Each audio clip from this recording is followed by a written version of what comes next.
कुलमान घिसिङलाई केपी ओलीको सरकार र ऊर्जा मन्त्रालयका मन्त्रीहरू लगायत सबै मिलेर कार्य सम्पादनमा कुलमान घिसिङलाई 0 अङ्क दिएको छ। 0 अङ्कको अर्थ कुलमान घिसिङले राम्रो काम गर्दैन भन्ने खोजेको उनीहरूले आरोप लगाउन खोजेको हो। तर वास्तविक कुरा के हो नेपाली जनतालाई थाहा छ। कुलमान घिसिङको 8 वर्षको यो कार्यकाल पुग्न आँटेको छ।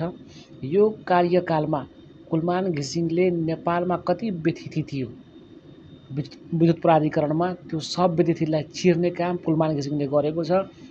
इभेन नेपाली जनताको घर घरमा अहिले 89% नेपाली जनताको घरमा बिजुली पुगेको छ।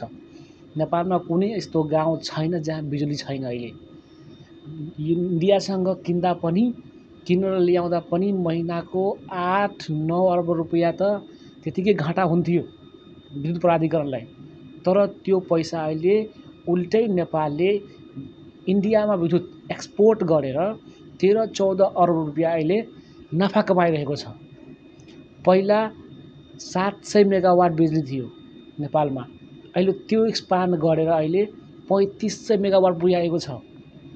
त्यति मात्र होइन, नेपालमा बिजुलीको व्यवस्था यति खराब थियो, त्यसलाई म्यानेज गर्दै अहिले कल कारखाना उद्योग धन्दाहरू पनि लगभग चलेको छ।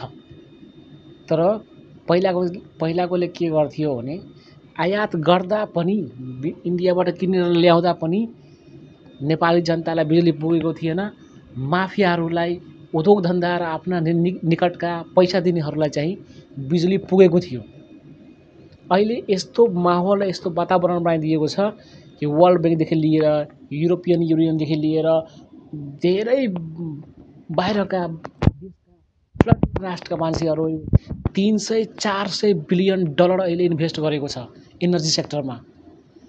यो कार्य सम्पादन यिनीहरूलाई गरेर केही हुँदैन। कुलमान घिसिङ एउटा नेपालको सच्चा सपुत हो। कुलमान घिसिङको यो कार्यकाल मात्र होइन, राम्रो मान्छेलाई, देशको हितमा काम गर्ने मान्छेलाई 8 वर्ष होइन, जबसम्म जिउँछ, जबसम्म गर्न सक्छ तबसम्म गर्न दिनुपर्छ।